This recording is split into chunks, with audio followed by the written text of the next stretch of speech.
بسم الله الرحمن الرحيم الحمد لله رب العالمين والصلاة والسلام على أشرف الأنبياء والمرسلين نبينا محمد وعلى آله وصحبه أجمعين أما بعد. Donc on continue Inch'Allah notre série de cours sur la jurisprudence du mariage, de la compagnie entre les deux époux, du Cheikh Sulayman al-Ruhaili, hafidhahullah. Donc on s'était arrêté à la demande en mariage. La demande en mariage. Donc le Cheikh il dit, la demande en mariage, c'est le fait de s'avancer pour demander une femme en mariage. Il dit donc dans la législation islamique, c'est juste une demande et non un mariage. Car le mariage nécessite des conditions et piliers pour qu'il soit concrétisé. Donc la demande en mariage n'implique rien. La demande en mariage n'implique rien, c'est-à-dire la prétendante reste étrangère à son prétendant, comme n'importe quelle femme étrangère. Il n'a pas le droit de s'isoler avec elle. Ça reste une femme étrangère pour lui, même si il y a une demande en mariage et qu'ils ont accepté. À partir du moment où il n'y a pas eu le contrat de mariage, il n'a pas le droit de s'isoler avec elle. Et le fait qu'il s'isole avec elle est pire ici que de s'isoler avec une autre femme étrangère. Pourquoi ? Car la famille de la prétendante lui font confiance et ont une certaine sûreté vis-à-vis de lui. Et si cette sûreté est installée, alors le risque augmente. Et il lui est interdit de sortir avec elle et de s'asseoir dans des endroits. Et il lui est pas autorisé de s'élargir et s'étendre dans les conversations avec elle. Et il n'y a pas de mal. Par contre, il n'y a pas de mal à parler avec elle dans le besoin en se préservant des moyens qui amènent à la tentation.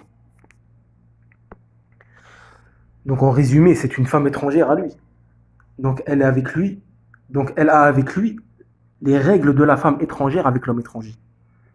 Et le fait de se laisser aller à ce sujet, cela ramène beaucoup de mal à la femme et à sa famille. Et malheureusement, beaucoup prennent la chose à la légère. Par exemple, si un homme demande leur fille en mariage et qu'ils ont accepté, tu vois la famille, tu vois cette famille-là, lui faciliter l'assise avec elle, dans une pièce et s'isoler. Il se peut même qu'il lui prépare l'endroit et lui baisse les lumières pour qu'il s'assoie avec elle seul. Et qu'il n'y a pas de mal. Et pour eux, il n'y a pas de mal à ceux qui l'embrassent et se touchent à partir du moment qu'il n'y ait pas de rapport sexuel.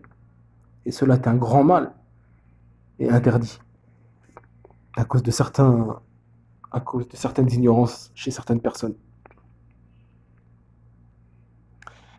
Donc cette prétendante-là, même s'il y a une demande de mariage qu'ils ont acceptée, à partir du moment où il n'y a pas eu le contrat de mariage, ça reste une femme étrangère pour lui. Donc il n'a pas le droit de s'isoler avec elle, etc. Et de la voir sans hijab. Comme l'a dit le Cheikh Sulayman, il dit il n'y a pas de mal à parler avec elle dans le besoin en se préservant des moyens qui amènent à la tentation. Donc les savants ils disent, tu peux, à partir du moment où tu as demandé en mariage, et la demande en mariage a été acceptée, mais tu n'es pas encore marié avec elle, mais ici tu peux parler avec elle par téléphone, etc. Dans le besoin, pour se connaître plus, pour voir est-ce qu'on continue le mariage ou pas, pour se connaître sur certains points religieux, points mondains, etc. Dans le besoin, dans les limites du besoin. Comme ils ont demandé aussi à Cheikh Salih Al-Fawzan par rapport à ça. Ils ont demandé à Cheikh Salih Al-Fawzan, la discussion entre fiancés par téléphone est-elle religieusement permise ou pas? Donc le Cheikh il répond, il dit la discussion entre fiancés par téléphone ne présente aucun mal, si cela est fait après acceptation de la demande en mariage, et que la discussion est dans le but de se mettre d'accord selon le besoin, sans qu'il n'y ait la moindre tentation. Et il dit ainsi la femme n'adresse la parole à un homme étranger que si besoin en est, dans un langage convenable, sans tentation ni ambiguïté. Donc ça, c'est la fatwa de Cheikh Fawzan par rapport à est-ce que les deux prétendants peuvent se parler par téléphone ou pas, dans le besoin de se connaître, et, dans le besoin qu'il n'y a pas, et que cela ne conduit pas à la tentation interdite, et après l'acceptation de la demande en mariage.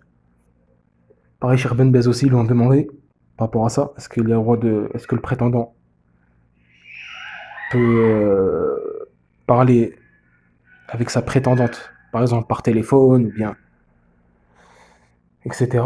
Il dit qu'il n'y a pas aussi, il dit qu'il n'y a pas de mal à cela, dans le besoin, pour se connaître et pour être assuré. Est-ce que pour plus se rassurer en se connaissant, pour voir si on continue à aboutir le mariage ou pas. Et tout cela après l'acceptation de la demande en mariage, bien sûr. Voilà ce qui est pour certaines fatawas de certains savants par rapport à ce sujet. Tandis qu'après le contrat de mariage, Cheikh Sulayman il dit, tandis qu'après le contrat de mariage, ici elle devient sa femme. À partir du moment après il y a eu le contrat de mariage, avec ses conditions, ses piliers, la dot, etc., elle devient sa femme. Même s'il n'y a pas eu d'annonce de mariage, il n'y a pas eu le festin, il n'y a pas eu. Donc ici, à partir du moment où il y a le contrat de mariage, c'est sa femme. Donc il peut la voir, il peut parler avec elle, etc.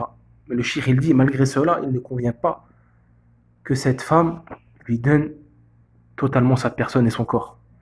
Jusqu'à que le mariage s'annonce, et le festin se fasse. Car on est dans une époque de troubles et de tentation.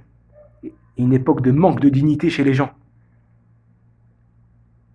Il se peut que la femme donne totalement sa personne à cet homme, après le contrat de mariage, et avant l'annonce du mariage, et qu'il consomme, c'est-à-dire après le contrat de mariage, mais avant l'annonce du mariage.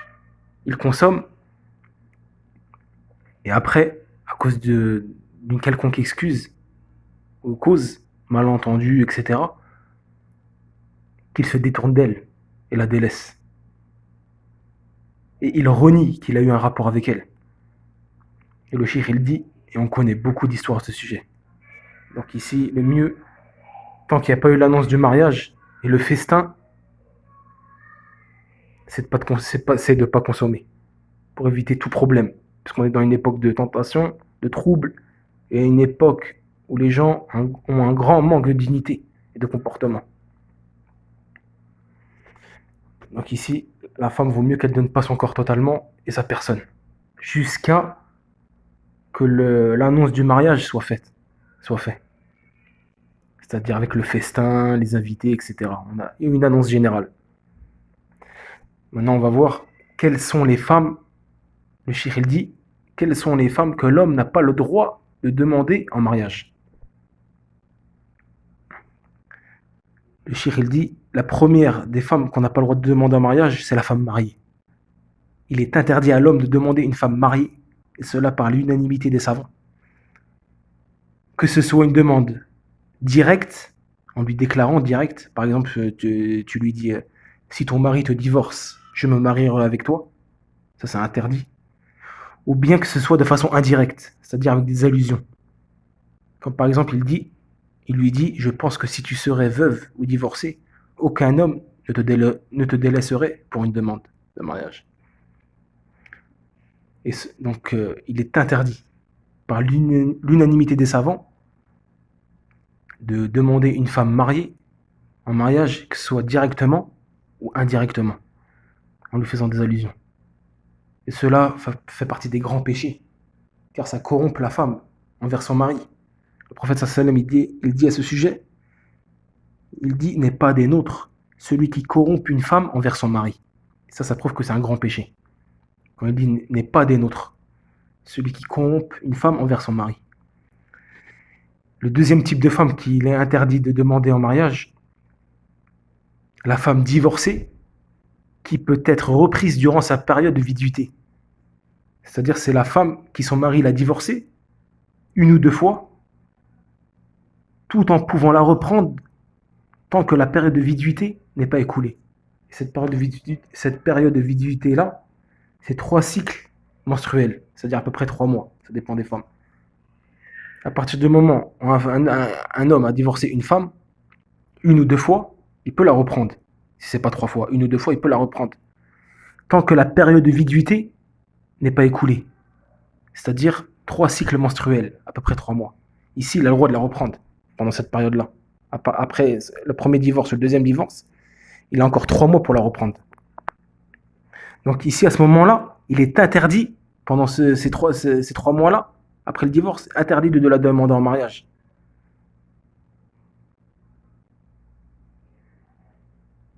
Que ce soit directement ou indirectement, en lui faisant des allusions. Car son mari peut la reprendre durant cette période, comme on a dit, et est en plus en droit de la reprendre. Donc ici, c'est interdit. À partir du moment où c'est une femme divorcée, mais qui peut être repris. C'est-à-dire qu'elle soit divorcée 1 fois ou 2 fois. Ici, elle a le droit d'être reprise par son mari durant la période de viduité. Et cette période-là, il est interdit de lui demander en mariage, de la demander en mariage, tant que son mari peut la reprendre. Et cela pendant 3 cycles menstruels, comme on a dit. Le shir, il dit, Shir Suleiman, il dit, tandis que celle qui ne peut pas être reprise, comme celle par exemple divorcée par 3 fois, ou celle dont le mari est mort. Pour ces 2 types de femmes, il est interdit de les demander en mariage directement durant leur période de viduité. Comme on a dit, la période de viduité là. Si par exemple une femme est divorcée 3 fois, elle a une période de viduité après ce divorce, ce 3e divorce, qui est 3 cycles menstruels. Ici, on n'a pas le droit de la demander en mariage directement. Et la femme à qui son mari est mort, elle a aussi une période de viduité qui est 4 mois et 10 jours. Pareil, ici, on n'a pas le droit, pendant ces 4 mois et 10 jours, après la mort de son mari, on n'a pas le droit de la demander en mariage directement. Mais par contre, on a le droit de la demander en mariage indirectement. C'est-à-dire en faisant des allusions. Comme Allah le dit dans le Coran, il dit et on ne vous reprochera pas de faire aux femmes allusion à une proposition de mariage. Donc ici il dit et on ne vous reprochera pas de faire aux femmes allusion à une proposition de mariage. Ici il parle Allah Azza wa Jalla, dans le Coran, il parle de la femme à qui son mari est mort, ou bien la femme divorcée par 3 fois, qui est irréprenable pour son mari, par son mari. Donc ici, il est interdit pendant leur période de viduité de les demander directement, c'est-à-dire en lui disant je te demande en mariage directement comme ça, ou bien je veux me marier avec toi. Ici, c'est interdit pendant cette période-là de viduité. Mais on peut les demander en mariage indirectement en faisant des allusions. Par exemple, tu dis par exemple, j'ai envie de me marier, tu fais allusion. Tu dis pas, j'ai envie de me marier avec toi. Tu dis, j'ai envie de me marier comme ça. Tu lui fais allusion que tu veux te marier avec elle, mais sans être direct. Ou bien tu dis, une femme comme toi ne se délaisse pas. Ou dans ce sens-là. Ici, il n'y a pas de mal. Le 3e type de femme à qui on n'a pas le droit de demander en mariage, c'est la femme qui a déjà été demandée en mariage. La femme qui a déjà été demandée en mariage, ici, il est interdit de la demander en mariage, car le prophète sallallahu alayhi wa sallam, il dit, un homme ne doit pas convoiter une femme demandée en mariage par son frère. Un homme ne doit pas convoiter une femme demandée en mariage par son frère. C'est-à-dire que si un homme, un prétendant vient et demande une femme en mariage, et qu'ils ont accepté, ils sont mis d'accord, moi j'ai pas le droit de venir et de la redemander en mariage. Ça c'est interdit. À partir du moment où elle a déjà été demandée en mariage et qu'ils ont accepté. Mais Shir Suleiman, il dit, il y a le droit de la demander en mariage ici dans 3 cas exceptionnels. Ici, c'est une exception, 3 cas. Le premier cas, si le premier prétendant a délaissé sa demande. Si le premier prétendant a délaissé, il délaisse sa demande. Ici, il y a le droit. Le deuxième cas, si le premier prétendant lui donne la permission de la demander en mariage.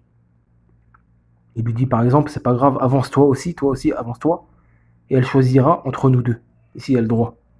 Parce qu'il y a un hadith d'après Ibn Omar, le compagnon Ibn Omar, qu'Allah l'agrée, il dit, le prophète sallam dit, un homme ne doit pas convoiter une femme demandée en mariage par son frère jusqu'à ce qu'il la délaisse ou il lui donne la permission. Donc si un homme a demandé une femme, un musulman a demandé une femme en mariage, et qu'il la délaisse, donc là il n'y a pas de problème, après il s'abstient, ou bien il ne s'abstient pas, il continue, mais il te donne la permission, il te dit toi aussi, si tu veux, demande-la en mariage, et elle choisira entre nous deux, comme dans le hadith. Le troisième cas, le cheikh il dit, si la demande de mariage du premier prétendant est juste une proposition, et que la femme ni ni la femme ni son tuteur ont pris une décision. Donc ici le prétendant s'est avancé, il la demande en mariage, mais cette femme-là n'a pas encore pris de décision. Elle est encore sous réflexion. Donc d'après le Cheikh Suleiman, il dit, d'après l'avis le plus fort, et que le deuxième prétendant a le droit de s'avancer à partir du moment qu'elle n'a pas encore décidé et qu'elle est sous réflexion. C'est à partir du moment où elle n'a pas encore décidé et qu'elle réfléchit encore par rapport au premier prétendant, ici il y a le droit qu'un deuxième prétendant vienne et la demande en mariage. Et après elle réfléchira entre les deux, ou bien un troisième, un quatrième. À partir du moment où elle est sous réflexion et n'a pas pris de décision. Donc Cheikh Suleiman ramène un hadith, une preuve, il dit, d'après la compagnon Fatima ben Qais, Fatima, fille de Qais, c'est son compagnon, elle dit, j'allais trouver le prophète sallam et je lui dis, Abu Jahm et Muawiyah m'ont demandé en mariage. Donc le prophète sallam me dit,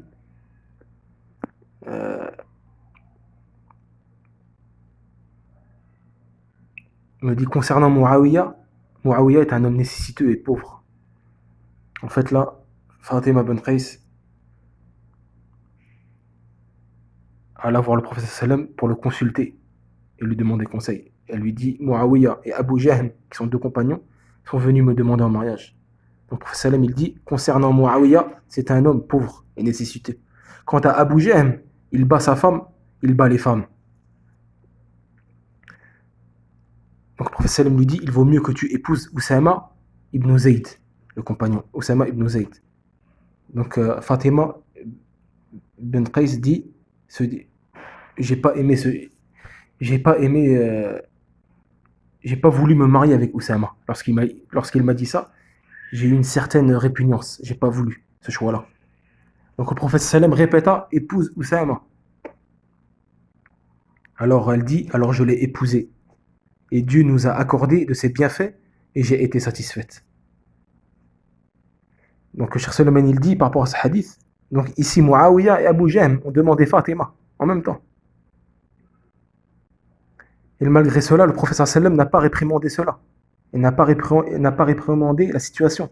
Il n'a pas dit comment ça, il la convoite et que l'autre l'a déjà demandé avant lui. Donc cela prouve qu'il n'y a pas de mal à ce qu'un prétendant demande une femme en mariage et qu'un autre avant lui l'a déjà demandé à partir du moment qu'elle n'a pas pris de décision, comme ici. Elle n'avait pas encore pris de décision. Et la preuve est qu'elle est partie voir le prophète sallam le consulter par rapport à ça. C'est qu'elle n'a pas encore pris de décision. Elle est encore sur réflexion. Donc ici, il y a le droit à plusieurs prétendants. Ici, il n'y a pas de mal que plusieurs prétendants viennent lui demander en mariage. À partir du moment où elle n'a pas encore pris de décision. Et même le prophète sallam lui a ramené un troisième prétendant. Il lui dit épouse Oussama. Ici, le prophète sallam lui a ramené un troisième prétendant. Donc là, il avait le choix entre Muawiyah, Abu Jahm et Oussama. Donc voilà pour ce sujet. Inch'Allah, après le cheikh ici là commence à entamer un nouveau sujet qui est qu'est-ce qu'on a le droit de voir durant la demande de mariage. Qu'est-ce que l'homme peut voir de la femme. Qu'est-ce qui est autorisé à voir de la femme et qu'est-ce qui n'est pas autorisé à voir. Et dans quel cas? Est-ce que dehors on peut le faire? On peut la regarder en cachette? Ou bien faut à la maison avec un tuteur? On va voir Inch'Allah au prochain cours. Wallahu a'lam wa sallallahu ala nabiyyina Muhammad.